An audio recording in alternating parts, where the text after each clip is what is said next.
I just want to welcome everybody here tonight because this is a special moment for two people in this church that's done a lot for this church and done a lot for probably individuals in here, blessing our hearts and everything else. And so I just want to start it out by saying, George and Libby Hawbaker, this is your life.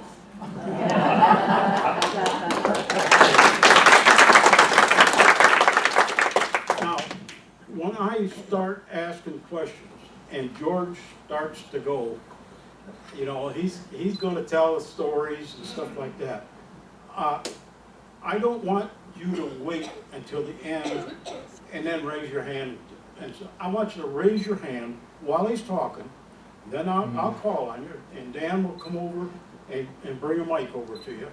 But as soon as you're done, or as soon as he's done with that statement, we want you to ask that question right there while you're thinking of it. So, because a lot of people don't, you know, at the end you forget what you was going to ask that question. So we want you to ask.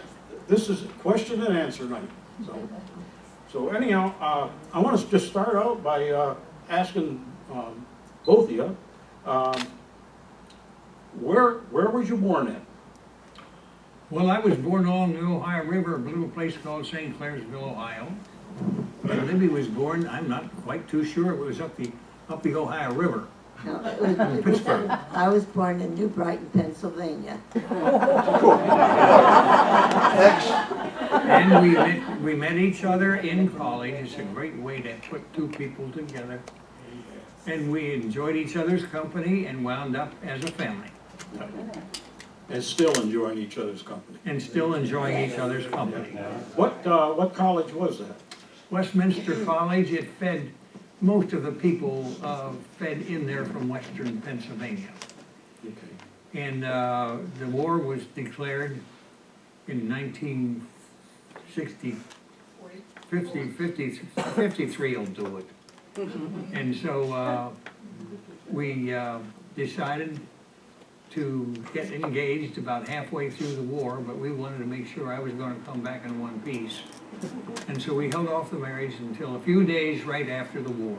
Now this was World War II? World War II, yeah. It wasn't in the 50s, and it was in the 40s. 40s. You correct me when I'm wrong. Okay, I'd like to ask you about your family. What size family did you have? And Well, when we came back from the war and started our family life, we had two wonderful children that have started out on their own and done quite well. And one is a girl, one is a boy, and they're in their 60s now. That's ridiculous. That's having and they live in the area, one out in Iowa, and the other over in Orlando. And they come down and see us quite often, and we call that getting our report cards because they come to see us. And we're very flattered about that. amen on that one. Jobs. What jobs did you have in high school and in college and stuff like that? Did you have paper routes or whatever? Or? Well, we had practically, we're depression kids. And you did anything you could, and it wasn't much because any good job was held for heads of families during the 30s. And so we finally got enough money together through savings and then also through grants to get me through college, which I appreciated very much. And then after the war was over, well, while we were in college, they started the draft. And one day we were having, in our church, in our college, we had a dean who said to the women after one of the meetings, "Women excused, men stay." And that happened, and they said, "You're now under the draft. If you want to get your degree, then you go down. We'll give you time off. Go down to the post office in Pittsburgh, Pennsylvania, and the recruiters will be there. In order to be an officer, you have to have a degree first. And you want that degree as much as they want you to have that degree. Will you sign up however you can and come back here?" And so that's what we all did. And I wanted to be a fighter pilot, and by the grace of God, I wasn't, because I found out I wouldn't have made a good one. And so I signed up with the, well, my eyes were 18-20, so I couldn't, it had to be 20-20 at that time. And so I went around the corner and signed up with the Navy, and I wound up as a naval officer after 90 days. And the regular Navy people, any regular Navy guys here? There's one back there. They didn't like us very well. I don't blame them, because they had to go to college for 4 years in order to just get to be an ensign. That's the lowest commissioned officer there is. We learned it in 90 days. But this was war. And so I signed up with them, and they said, okay, you'll be over at Notre Dame, and after you get your degree, be over there in 8 days. Because the Navy had taken over the Notre Dame, because they could handle about 1,000 men at a time as for bed and board. And they did take it over, and they worked this. It's the hardest job I ever had in my life. Some of the fellows couldn't make it, and they had to drop out and go into the regular draft. But there were about 1,000 of us, and I'd say about 950 of us made it. And then after that, I went out to San Diego, put into a pool of new junior officers, and wound up going up to the Aleutian Islands, because the Japanese had taken 2 islands from us, Attu and Kiska, and nobody in history has ever taken any land from us. And we wanted it back, all of us did. Well, we got it back. General Buckner was head of that whole operation up there. He was later transferred down to Okinawa and was killed there because he got too far up front. And so then, after the Aleutians, we got our men back. And we didn't know it at the time. But the reason that Japan went up and took those 2 islands was to split our forces, because they knew where they were going to be after Wake Island. And we didn't know it at that time. And so it happened that they did manage to split us up some. And I think the story of Wake Island, it's quite interesting to look it up for yourself, how we actually wound up sinking 4 of their destroyers, 4 of their aircraft carriers. But that's another story. We have one question back here. Yes, question? I have a pretty big mouth. Is it on?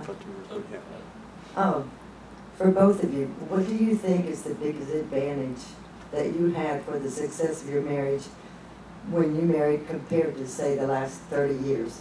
I couldn't hear the question. What advantage do you think that both of you had marrying when you did compared to marriages, say, for the last 30 years? Well, I think your question was, why did some of our guys get married first, and the other didn't? No. What advantage did you have getting married when you did, compared to people today in the last 30 years? Well, it just didn't. I never had many friends when I grew up, because my dad was chasing jobs too much in the middle of the Depression. And so long about when I was a sophomore in college, I began looking for a wife. And there were some lovely girls up in our college, but never the electricity never worked. And about that time, I was getting quite serious, because the war was starting, and the girls were disappearing. And I prayed about that a lot, because a lot of nice girls up there, but there was no electricity. And I don't have to explain that. I think you all know what that is. And I took speech 101, because every time I would stand up in front of people, butterflies would start moving around in my tummy. And I didn't like that either. I wanted to be able to talk to people in groups like this, and I couldn't do it. And so then I joined the Tau Kappa Alpha. That's a national organization for speakers. And we learned every year, by talking back and forth with ourselves under college supervision, how to get used to standing before people like this and speaking so that they could understand it. And after, it was an evening class. And so I noticed there was a pretty good-looking girl on the other side of the table. And I was too interested in what I was trying to do, but one night, like, I walked her back to her dorm, which was an old hotel. And I know what she was thinking, what's this guy up to? And so I noticed that I liked her very much, and that the electricity did start, and for the rest of that year, why, I saw her as much as I possibly could. And it turned out that I wanted to marry her. But I knew that I couldn't have any success on short notice like that, because she was signing up to go to Egypt to teach at a Presbyterian school over there. So I asked her if we could write letters back and forth. And she said, yes, that would be just fine. And so she got letters back and forth from all over the Pacific, because I was in most of those campaigns. And then when we finally dropped the 2 bombs, everybody was headed for the East Coast, for the West Coast of the U.S. as fast as they could get there. And I got back as far as, I had a Class 3 priority. That meant I could go by air if I could ever find a seat, because we had a lot of airplanes out in the Pacific. And so I got back to Pearl Harbor, and I got on the phone. There were admirals and all sorts of other people lined up behind these phones on the end of each block. That's all you had then. And I called her and said, could we marry in 10 days? We got to be down in Philadelphia. And it's a wonder both families didn't throw me out. But that was common during World War II. And so they arranged a wedding. Fortunately, her daddy was a preacher, so we didn't have to go look for one of them. And so I got back to the States.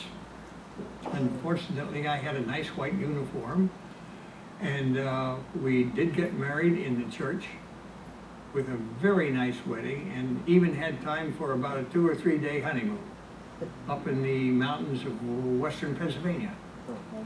And her mother knew that I should not take her away because nobody could get in the hotels. Well, she didn't know that we were the reason there was no room, because they always saved it for us. And then we headed out for the west coast of the U.S. and took part in many of the operations in the Pacific. The Gilberts and Marshalls, the Gilbert Islands was the beginning of our fight to go over and subdue Japan. And we won there. In the first hour or 2 of Tarawa, we lost over 1,000 men. Many of this was much more serious than any of us knew. After we won there, we went to the Marshall Islands, Kwajalein and Anahuac. We won there. We lost lots of men there. And then after 18, if you make it alive, after 18 months, you got 30 days leave. I was still alive, and I got 30 days leave. And then my target for the next 30 days was right here. And I made it back there, and she did agree that she would like to marry me. And I was very, very flattered that she was willing to spend the rest of her life with me, and I appreciated that very much. And so but we decided we'd better wait. I knew that with Okinawa was coming up. We lost 49,000 men on that. Yeah, those numbers are a little bit loose because you can never get them too tight in a war situation. And so we decided we would stay engaged until the war was over. By that time, we knew we were going to win the war. The Japanese only had one big battleship left. We had sunk most of their fighting ships and ruined their air force too. But I couldn't tell her all this. So we agreed we would stay just engaged until we knew that we had actually won the war, and that actually did happen. And oh, I did tell that. Okay. Yeah. George, after all this traveling you did, what made you decide to go get a job doing more traveling. I didn't know I was gonna be traveling. Oh, you didn't know that? When you went No, to I was fortunate enough to get a job for $35 a week after the war. That was pretty good money at that time. And later on, we had our 2 children and raised them in Hagerstown, Maryland, of about 35,000 people, a wonderful place to be. And we were happy there, but things were not, I had seen the outside world and I wanted to be part of it, and I think Libby did too. And if any of you ever want to go in and join the Foreign Service, make sure your wife likes to travel. We would, yes, I see a hand over here. Did your wife fall in love with you as fast as you fell in love with her? I hope so. She didn't hear the question. Did you fall for him as fast as he fell for you? You'll have to ask her that in private. Well, now, you told me the other day that you seen an ad in the paper, was it? Yes, about that time, past President Kennedy started the Alianza para Progreso. That was a distribution of feed grains because many of the countries that had managed to get independent away from their, see, they were all colonies. They didn't want to be colonies. They wanted to do like we did in our country. They wanted to be free. And so they were fighting. Were you going to say something? Yes, I think you need to tell why we were interested at all in foreign travel or foreign service, because we had so many visitors come over from Washington, as you well know, and you can tell the story of that. Okay, well, I wound up as president of this little I company, love it. but they were having trouble getting this food grain started. And things were happening. Grains were disappearing. And things were happening to it. Bugs were getting into it. And the communists just north of Brazil were trying hard to get Brazil to become a communist country. And they had managed to get some of their best agents in with the newspaper down there. And that was the immediate problem that President Kennedy had, to kill this kind of story. So they were looking for an expert in grains. Well, I had been in the business for 15 years. I knew quite a bit about all the problems they had. And so I went down to Washington. They were only 70 miles away. And I talked to them and they talked to me, and we liked each other. And so they sent the FBI. And if you ever try to get into any of these agencies down in Washington, plan on the FBI coming talking to all your neighbors, all of them. You'd be surprised how careful they are of who gets in with them. And so I made the jump from the company I was with down to, did you want to say something else? No, you didn't. But you interrupt me whenever you want to. Well, I think you need to tell them that we had many visitors from Washington come to Hagerstown. Hagerstown was a wonderful little town, and with good schools, and people from Washington had asked to come to a small town to look it over and see what it was. And so because we were interested, our names are on the list down at in Hagerstown. And we were asked often to entertain guests, sometimes overnight, almost always for meals, coming over from another country to look at towns in the United States. And this is how we became even acquainted with the Foreign Service. This is the first I had heard of it. Never knew anything about it. But through these people that we talked to, they told us, and several of them mentioned, you should come overseas and do some of the work you're doing here overseas. Now that's all I wanted to say. Very, very good. That was very good. And so they needed somebody that could handle these problems, and I was about the best find that they could find at that particular time. And so we flew down to Rio de Janeiro, which was the capital at that time. And the first problem I was presented with was there was an orphanage. It was supposed to get a truckload, that would be about 2.5, 3 tons of dried milk for their kids. There was an orphanage. And it appeared being sold in the open market. And this was always our fear. They would take things we were supposed to give to them through the grace of our Lord and then use that for feeding the children. And here it was being on the open market. Well, how'd that happen? So they sent me up there. I went up there. The roads are terrible. In 1962, that's when this all happened. And in 1962, we got there, and I drove up there. I could make it in about an hour and a half in a Jeep in the kinds of roads they had. And the problem was that the nuns didn't have any money. And these guys had taken their only truck and managed to get up there with this big load of dried milk, and they didn't have any money. And they were not going to unload it until they got gas money to get home. And so they made a deal that they figured so many little boxes of dried milk would be the equivalent of enough gas to put in the truck to get home.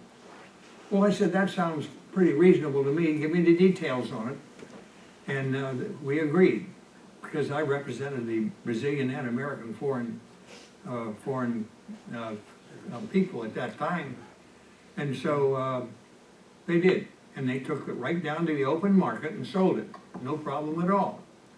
And so I drove back down to Rio de Janeiro, and we had a meeting between the Brazilian representative and our ambassador, and I told them exactly what they had told me. They said that sounded like a pretty good deal, because they couldn't do it, and they were responsible for it. Well, they liked that operation pretty well, and they gave me another. I turned out to be a detective. I was down there to try to help with the small and medium industry. And so the second problem was with a 2.5-ton truck up in another state, full of feed grains. It just plain disappeared. Well, now how does that happen? So I went up there in a Jeep. I could drive. No, I didn't drive up there. I had to fly up there. The roads were too bad. And I went to the police department, told them who I was, showed them my credentials. And they turned me over to a young man about my own age. At that time, it was around 40. And they said, he said, I know exactly where those feed grains are. I said, well, where are they? He said, they're in a private garage down there, and it's owned by the Department of Health. And and it's his own truck. So he's just holding on to it for a while, and then he's going to sell it on the open market. Well, that's what we were afraid of. So I took the whole thing back to the embassy, and they called the Brazilian representative over working on that problem. And they figured out it was too hard to try to go get this guy through the police system, because he had too much power at that time. So the way they settled it was anything else going up to churches and community operations, places where they were feeding lots of people, adults and children, and they just bypassed the Department of Health. So that I took that information back to Rio, and they liked that one too. Well, there was a third one. There was a way up in the interior of the state of Brazil. Now, Brazil is as big as the United States, without Alaska and without Hawaiian Islands. And so it was a big place, and these states were big and remote, and they were a new country. They had broken loose. They were formerly a Portuguese colony, and they had broken loose, and their government was still loose. They didn't have any figures to show how many people were born, how many were died there. They didn't have any income tax. They didn't have any post office system. We were back there helping them start their country. And so I couldn't figure out how to get there. That would be a 2 days drive by Jeep. And so I chartered a small plane, because the pilot said he knew they had a grass strip up there that would take his 4-passenger plane. So we gambled and got in there, and he took us up there. And they were very, very kind to us. But the mayor was, he was scared to death. He had people starving to death because of a famine. And so he had received his particular truckload of grains, and we went down to look, and sure enough, there were bugs crawling all over them. But there was no rotting because it was too dry. So that was a lie on the part of the communist agents that had managed to insert themselves in these newspapers. And so I told him, I said, if you've not seen this thing before, why, it is quite alarming. But I said, if you have enough manpower here and enough hand strainers, we'll open up all those bags, 100 pounds each, and put them through the strainers. And then they will be all right to be spread around among your people.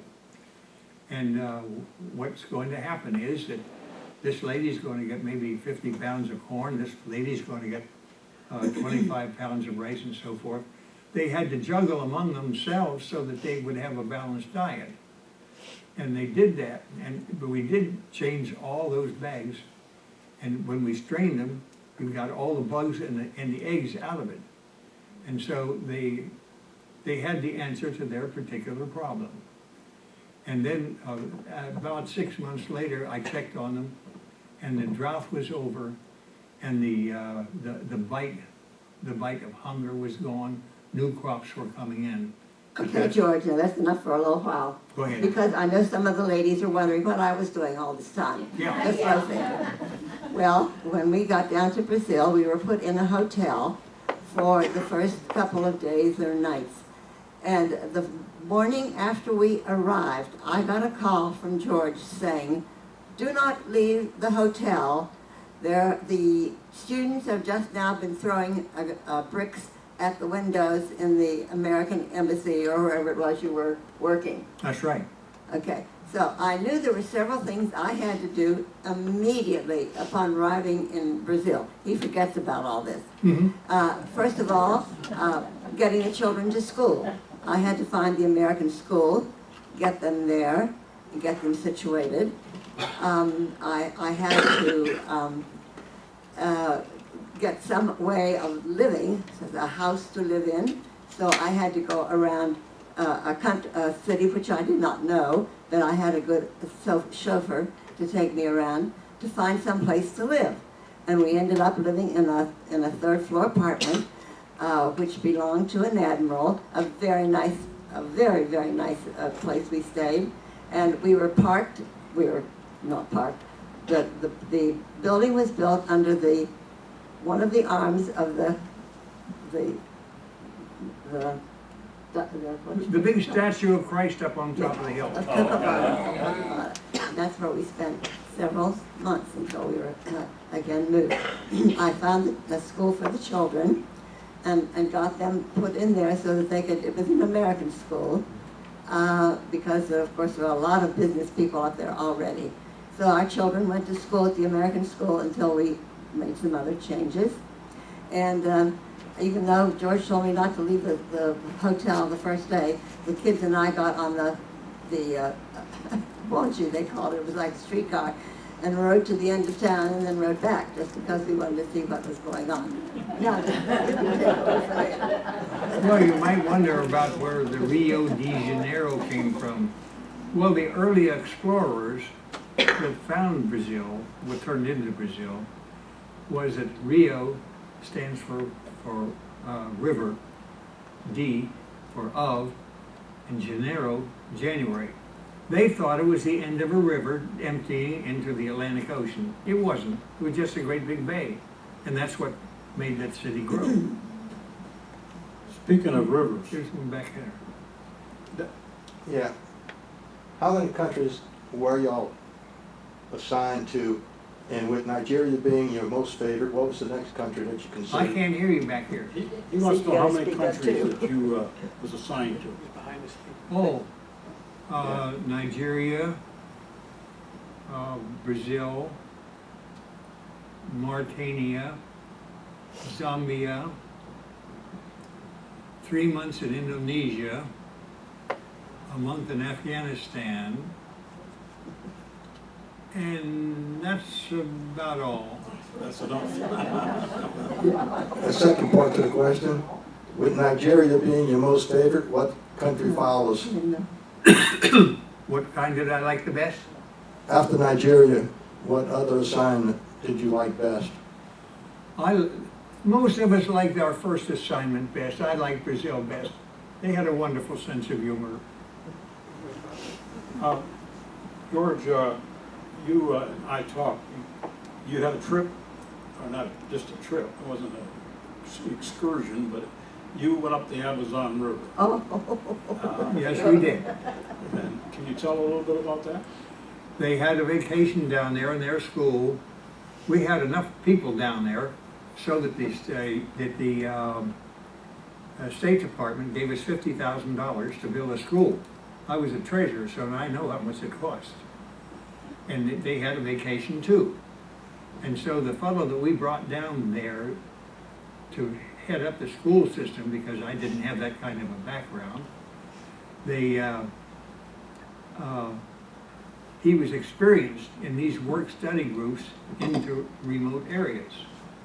And so we rented a boat, a modern boat that had been overdone. You raised castañas, nuts, up the Amazon River. It was good for that.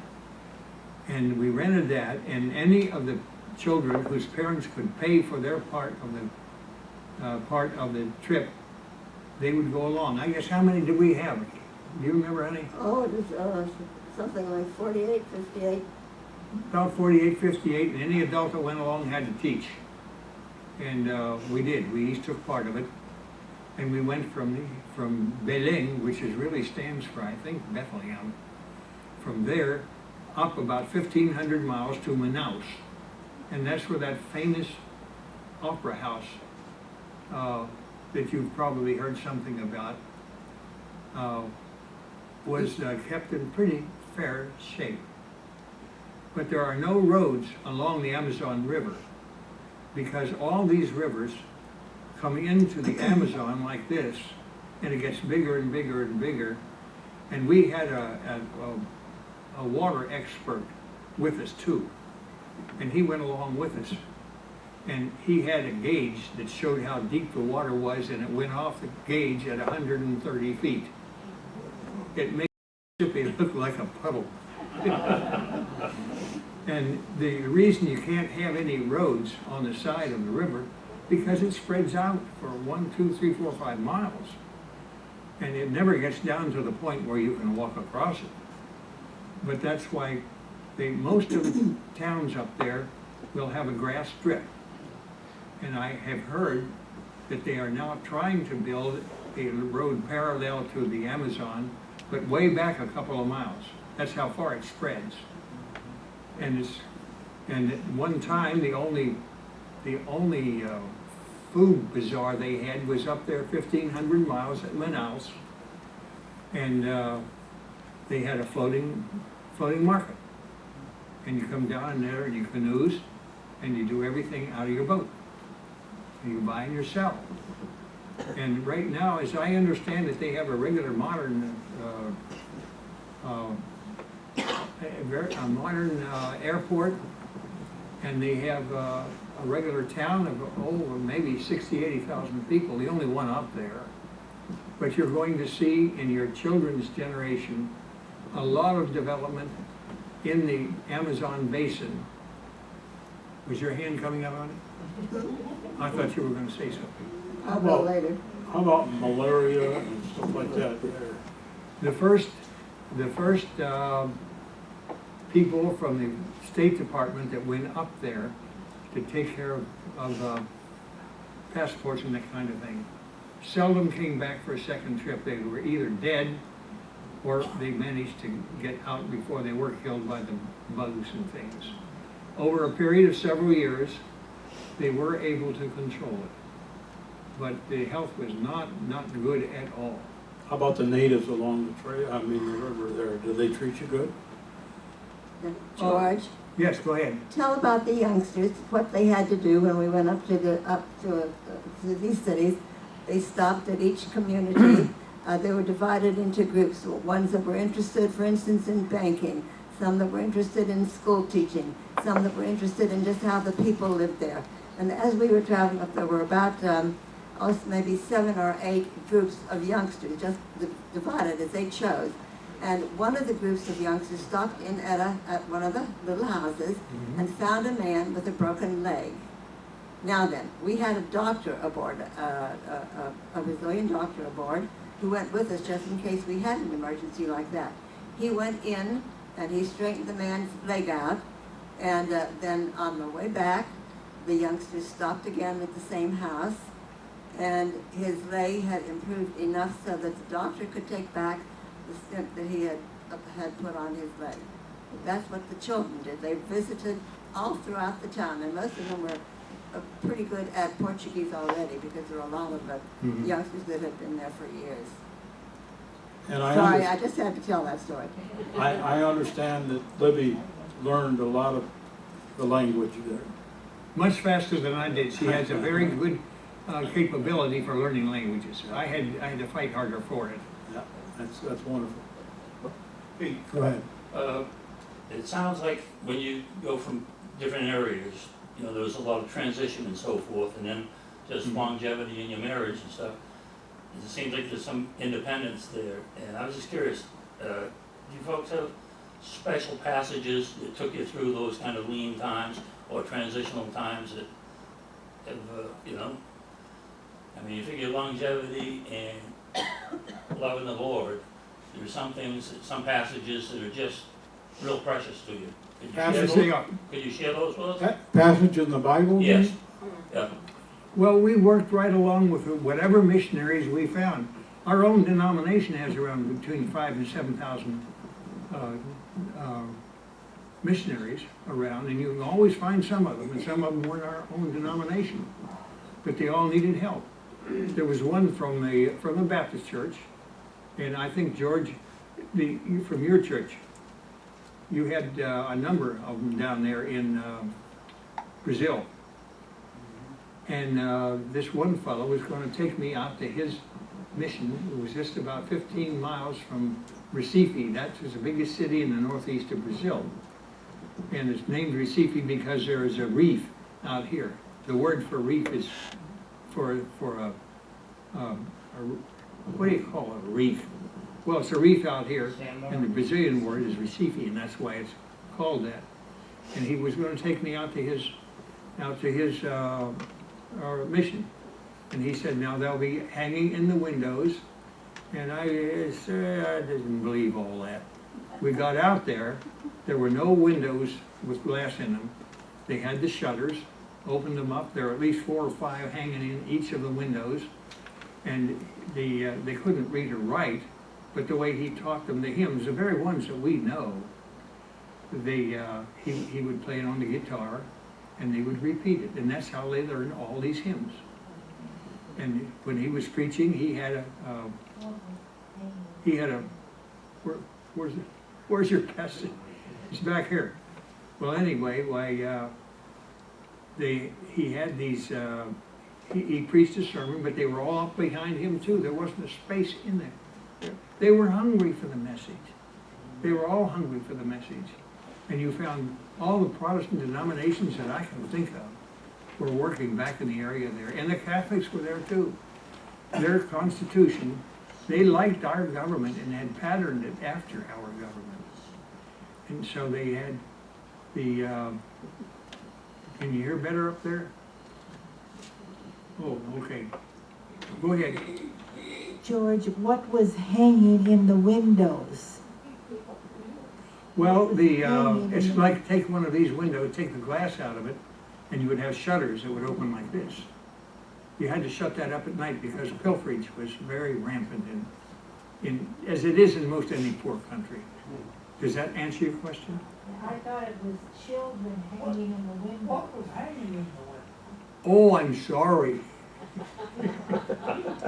No, there were all sorts of families would come there, and they would gather around here, and the older children would hold the smaller children up, and they would learn these songs too, and they would get Christ's message. Down in Rio de Janeiro, which was a bigger city, the local churches, Presbyterian, you name them, they're all there. Salvation Army, they were all there. And they loaned us the use of their auditoriums because it's easier to worship in English than it is in Portuguese. Oh, yes. We can pass the test and so forth, but it's easier when you worship the Lord in your own basic language. Yes, sir. This is for Libby. How many different languages can you talk? Libby, how many different languages can you speak? None now.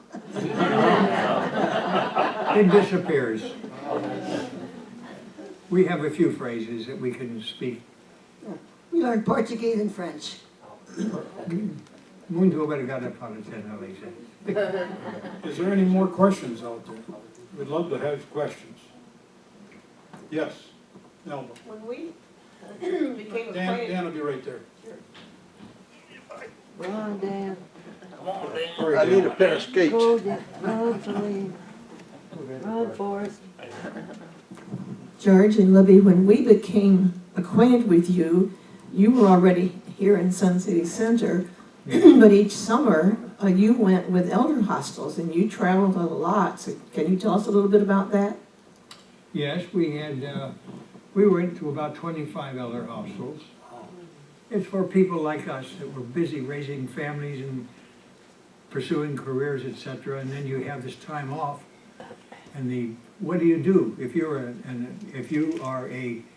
an executive in a college? What do you do with your professors and all these assets sitting around, like places to eat and places to sleep, and they just lie there until the next session? Well, how can you best get some revenue from there? Well, that's why they started these elder hostels, and they would teach during the summer, and we would sign up and pay money. And for instance, out in the Midland, that's back in oil territory. They had them.